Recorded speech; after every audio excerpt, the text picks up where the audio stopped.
तब तक का जो मेरा यूपीएससी को लेकर के अनुभव रहा है वो बड़ा अच्छा रहा है। मैंने अपने प्रीलिम्स, मेंस और इंटरव्यू के जर्नी में कभी भी ऐसा महसूस नहीं किया कि यूपीएससी ने मेरे साथ कोई धोखा किया है या मुझे अपनी योग्यता से कम कहीं कुछ मिला।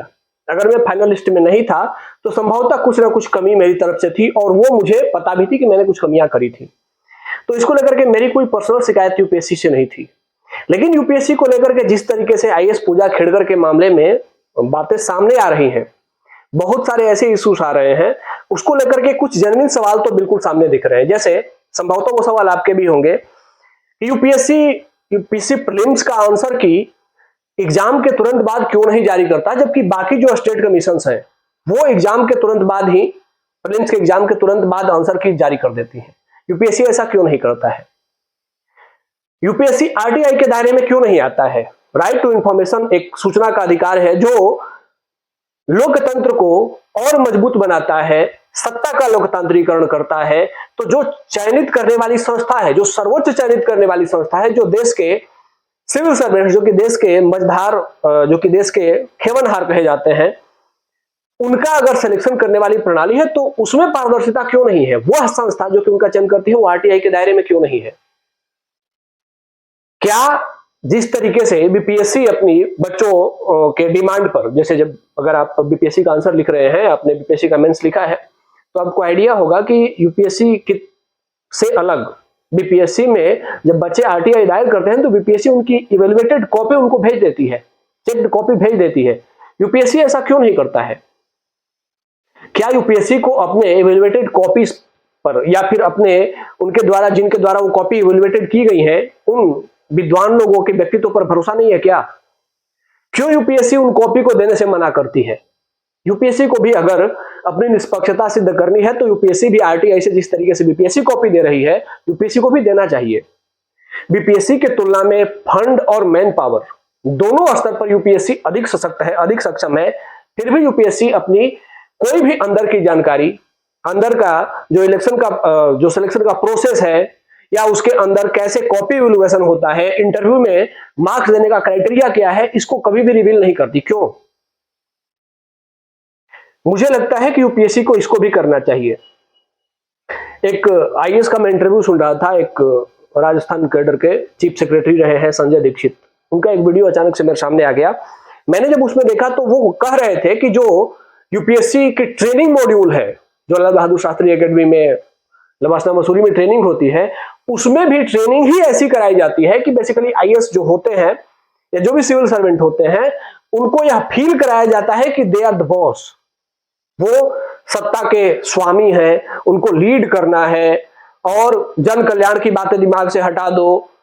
तो ऐसी चीजें अगर जेन्युइनली है, जो कि ये मेरी बातें नहीं है, ये उनकी बातें हैं, अगर लेकिन ऐसा है तो यह बड़े चिंता की बात है कि यूपीएससी जैसी संस्था जो कि देश के सिविल सर्वेंट को सिलेक्ट कर रही है और वो ऐसी ट्रेनिंग दे रही है सिविल सर्वेंट्स को कि वो इथिकल होने के बजाय, जबकि यूपीएससी ने अपने मेंस पेपर में जीएस पेपर 4 एथिक्स शामिल किया है और ट्रेनिंग में जो कि सबसे ज्यादा महत्वपूर्ण है, वहीं पर एथिकल प्रोसेस नहीं है, वहीं पर लोगों के कल्याण के लिए काम करने के बजाय ऊपर के ऑर्डर्स फॉलो करने हैं, सिर्फ अपने एशिया रिपोर्ट अच्छा करने हैं, यह सिखाया जाता है। तो ये अपने आप में बहुत चिंता का विषय है। यूपीएससी के सामने एक और संकट है। यूपीएससी अगर चाहती है कि उसकी पारदर्शिता पर सवाल न उठाया जाए तो वह समय समय पर प्रेस कॉन्फ्रेंस क्यों नहीं करती है? एक ऐसी संस्था जो कि अपने आप को मानती है कि उसका जो एग्जाम प्रणाली है वह दुनिया के श्रेष्ठ एग्जाम प्रणाली में से एक है, तो वह प्रेस कॉन्फ्रेंस करके हर प्रीलिम्स के बाद, मेंस के बाद, इंटरव्यू के बाद यह क्यों नहीं बताती है कि इस प्रीलिम्स में उसने जो क्वेश्चन सेट किए हैं या जो क्वेश्चन सेट करने की प्रणाली है, पैटर्न है, जो क्वेश्चन पूछे जाने का तरीका है, वो लोगों से, बच्चों से क्या एक्सपेक्ट कर रहा है, बच्चों को क्या बेटर करना चाहिए, मेंस में जो क्वेश्चन पूछे जा रहे हैं वो क्वेश्चन क्यों पूछे जाते हैं, क्वेश्चन पूछे जाने के पीछे का लॉजिक क्या है। यूपीएससी अगर कोई सिलेबस चेंज कर रही है, कोई पैटर्न बदल रही है, तो उसके पीछे का क्या थॉट है, समय समय पर यूपीएससी ये क्यों नहीं बताती है?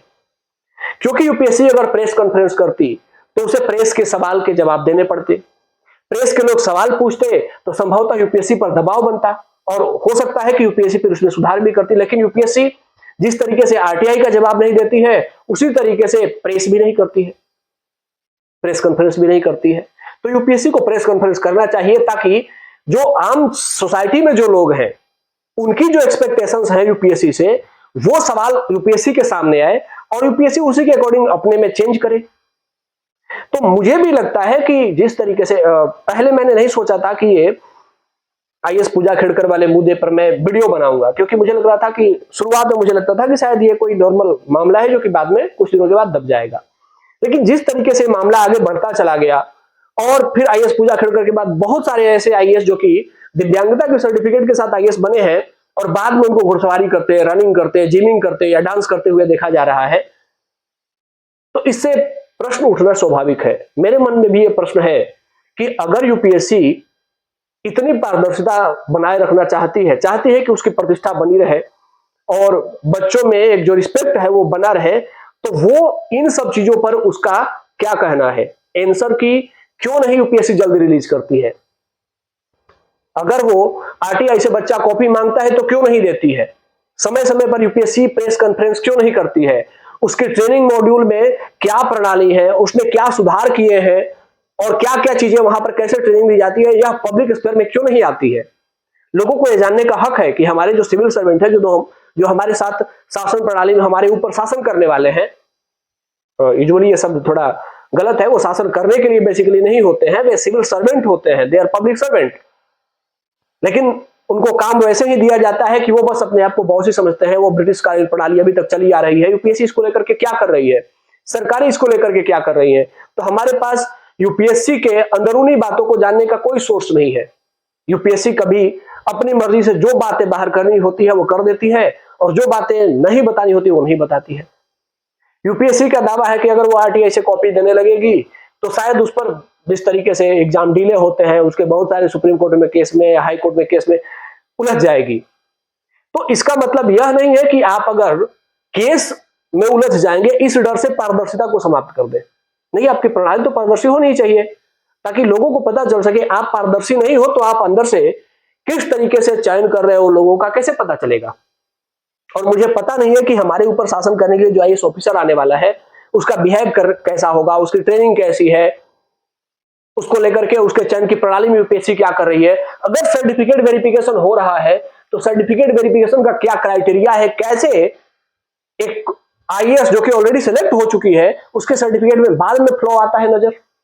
तो इसका मतलब है कि यूपीएससी में कुछ तो गड़बड़ है, और अगर गड़बड़ नहीं है तो यूपीएससी को इस मामले में अपने आप को इन सब प्रश्नों का उत्तर देना चाहिए और अपने आप को पाक साफ दिखाना चाहिए ताकि स्टूडेंट्स का और देश का भरोसा उसमें बना रहे। मुझे उम्मीद है कि यूपीएससी कुछ समय बाद इन सब चीजों पे जरूर एक्शन लेगी, और संभव है अगर यूपीएससी इन सब चीजों पे एक्शन नहीं लेती है तो अब स्टूडेंट्स को भी कुछ ऐसी मुहिम जरूर चलानी चाहिए जिससे कि यूपीएससी पर दबाव बने और वो अपने इस चयन प्रणाली में पारदर्शिता जरूर लाए। धन्यवाद। जय हिंद।